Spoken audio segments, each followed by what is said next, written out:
दी अर्थ के पार्ट 5 में हम लोग चलते हैं।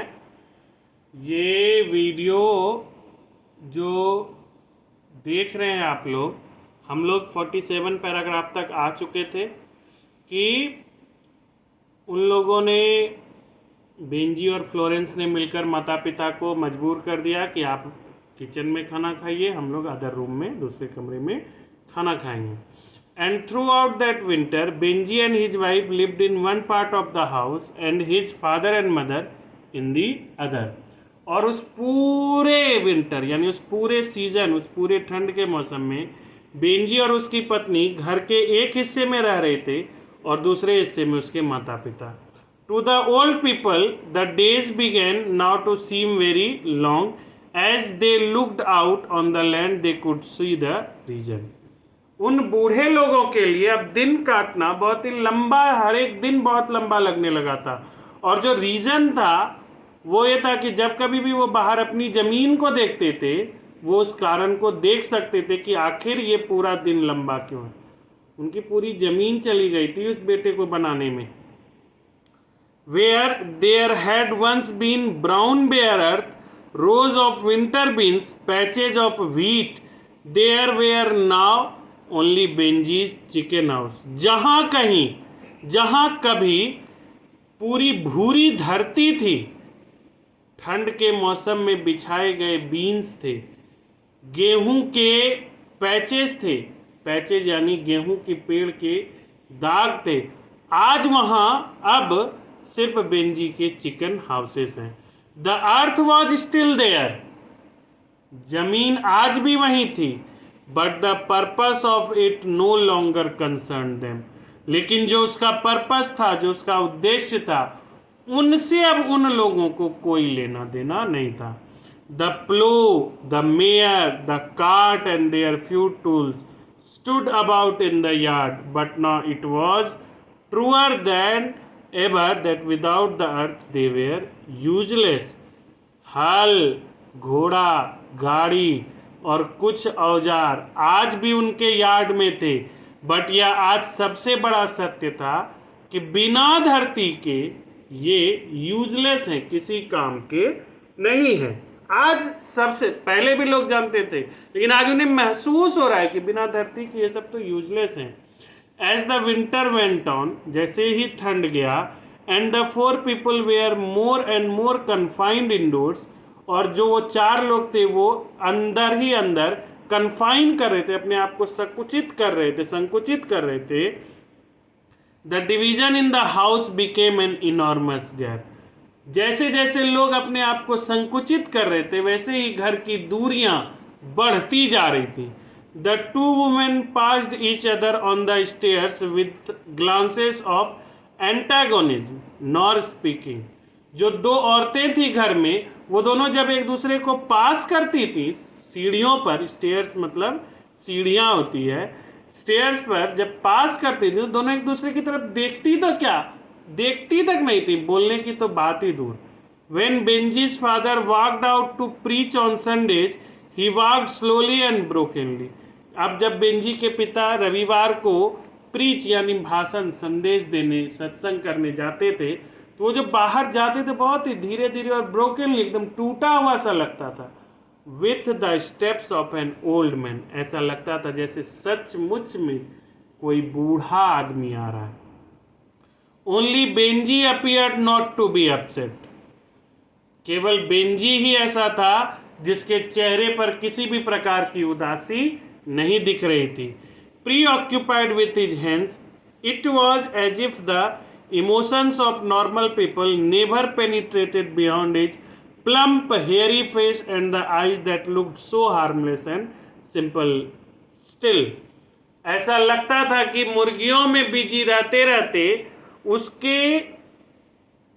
penetrated beyond his plumpy hairy face, ऐसा लगता था दाढ़ी से भरे हुए चेहरे के प्लम्प से यानी मोटे चेहरे से कभी इमोशन ने अंदर झांका ही नहीं, इसलिए उसके चेहरे से किसी प्रकार की भावनाएं, हर्ष, विषाद, ये सब दिखती ही नहीं थी।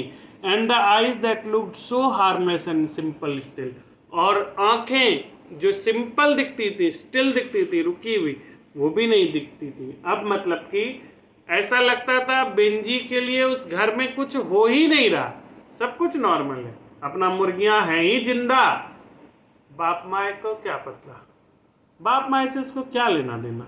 But in the end it was Benji who made the decision, लेकिन अंत में बेंजी ही था जिसने डिसीजन लिया। क्या डिसीजन लिया? मम एंड डैड, ही सेड, माँ पापा, उसने कहा, it would be lot better if you went somewhere else to live. यह एक बहुत अच्छी बात होगी पापा कि आप लोग कहीं और जाकर रहिए। बेंजी, दे सेड, उन्होंने उसका सिर्फ नाम लिया Benjy. A lot better, he said, बहुत अच्छा होगा। This is our house now, यह हमारा घर है अब। वी वॉन्ट इट, हम इसे चाहते हैं। आई बाउट द हाउस, मैंने घर खरीदा। And I want it now, और अब मुझे ये चाहिए। Benji, I bought it and I want it, Benji said again, मैंने इसे खरीदा है और मैं इसे चाहता हूं। बेंजी ने फिर से कहा, I want you to go, मैं चाहता हूं कि आप यहां से चले जाइए। Benjy, we can't go, his mother said, उसकी माँ ने कहा, बेंजी हम नहीं जा सकते हैं। We got nowhere to go, we got nowhere, हम कहाँ जाएंगे, हमारे पास कुछ नहीं है, हम कहाँ जाकर रहेंगे। You have got to get out, Benjy shouted, इस बार बेंजी ने चिल्ला कर कहा, तुम्हें घर से निकलना पड़ेगा, आप लोगों को घर से निकलना पड़ेगा। As he shouted they realise, जैसे ही बेंजी चिल्लाया उन्हें एहसास हुआ, more fully than at any time in their lifes, और पूरे तरीके से एहसास हुआ, पूरी जिंदगी में ऐसा एहसास कभी नहीं हुआ था, that Benji was really not right in its head. आज उन्हें अपनी जिंदगी के उस बात पर सबसे ज्यादा विश्वास हुआ जो वो पहले सोचा करते थे कि बेंजी का दिमाग सचमुच में अपनी जगह पर नहीं है, उसका दिमाग खराब हो चुका है। His simple blue eyes were shot suddenly with a wild expression of insane anger. उसकी जो साधारण नीली आंखें थी वो अब बिल्कुल गुस्से से, पागलों वाले गुस्से से लाल हो गई। They not only knew that Benji was a simple-minded man who was not fully responsible for his actions, but for the first time, struck by the wild-eyed burst of anger, they were frightened of Benji too. आज पहली बार जिस तरह से Benji एक बहुत ही साधारण लड़का था, उन्हें एहसास था, आज पहली बार यह भी एहसास हुआ था कि उन्हें बेंजी से आज डर लग रहा है। All right they said, all right they said, उन लोगों ने कहा ठीक है, we will find some way to go, हम लोग कोई और रास्ता निकाल लेंगे जाने का, ठीक है। It was more than a week later when Benji drove his mother and father down into the town. एक सप्ताह बाद ही बेंजी खुद गाड़ी चलाकर माता पिता को शहर के बाहर ले गया। He now had a small Ford van. अब उसके पास एक छोटी Ford van थी, and he drove, and as he drove the van with his mother and father on the driving seat, he showed no sign of normal emotion. और जब वो माता पिता को लेकर जा रहा था तो किसी प्रकार की कोई भावनाएं शो ही नहीं कर रहा था। It was clear that he did not understand the meaning of affection. आज यह बात स्पष्ट थी कि प्यार और वात्सल्य का उसके पास कोई मतलब ही नहीं था, कोई मीनिंग नहीं था। ऑफ बिविल्डरमेंट और ऑफ डिस्पेयर, मतलब हर्ष, विषाद, प्यार, वात्सल्य, सब का उस पर कोई मतलब नहीं था। He felt and spoke and thought only in the simplest terms with the cruel simplicity of a child. आज उसने बहुत ही सिंपल, एक क्रूएलिटी से उसने बात की। सिंपलेस्ट टर्म में उसने अपनी क्रूएलिटी दिखाई। You will be better by yourself in lodgings, he said, आप जो है जहाँ भी रहिएगा अपने से रहिएगा तो अच्छा रहिएगा। You will be better by your self, आप अपने आप में रहिए, अपने से रहिए, अच्छे रहिए। दे डिड नॉट आंसर, उन्होंने कोई उत्तर नहीं दिया। They sat with the faces made completely immobile by a kind of stupefied resignation very near to grief. उनके चेहरे पर एक बहुत ही इमोबाइल यानी मोशनलेस इमोशन था। ऐसा लग रहा था कि दर्द से उनका चेहरा पूरा भरा हुआ है। They listened silently, and because for 40 years they had believed Benji to be not right in his head, they made allowances for the last time.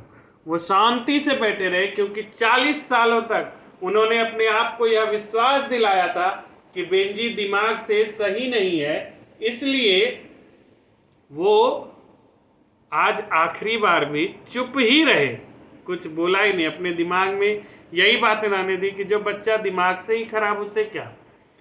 Down in the town, the car stopped in a street filled entirely with houses. शहर के बीच में गाड़ी रुकी ऐसे road पर जो कि घरों से भरा हुआ था। Benjy did not get out of the van. Benjy car से बाहर नहीं निकला. His father's and mother's belongings had already gone on and now they aligned in empty-handed. उसके माता पिता की जो भी सामान थे वो पहले ही जा चुके थे. आज उसके माता पिता एम्प्टी हैंडेड आए थे, खाली हाथ आए थे. As they stood on the pavement, वो जैसे ही फुटपाथ पर खड़े हुए, Benjy spoke a few words to them, looked at them with unmoved simple eyes and then drove away. Benjy ने उनसे बहुत कम शब्दों में बात किया, उनकी ओर देखा और फिर वो गाड़ी चलाकर वहाँ से हट गया. When the van had gone they stood alone on the pavement. जब गाड़ी चली गई तो दोनों माता पिता अकेले उस फुटपाथ पर खड़े थे, लुकिंग एट द ग्राउंड, जमीन को देख रहे थे. They stood as if they had alighted in a strange place. ऐसी जगह पर वो खड़े थे जैसे उन्हें किसी अनजान जगह पर छोड़ दिया गया. We are not sure of themselves and did not know what to do. ऐसी जगह पर वे खड़े थे जहाँ वह अपने आप में श्योर नहीं थे और नहीं जानते थे कि क्या करना था. Once they had the earth. एक बार तो कभी उनके पास जमीन भी थी. Now it was not possible to tell from their downcast and silent faces whether they all together realise that it too had gone. और उनके चेहरे को देखकर यह भी बात नहीं पता की जा सकती थी कि जो भी जमीन था वो अब जा चुका था, कुछ भी नहीं है उनके पास. Thank you very much. आप सब घर पर रहिए, सुरक्षित रहिए. इसका क्वेश्चन आंसर्स फिर देखते हैं अगली वीडियो.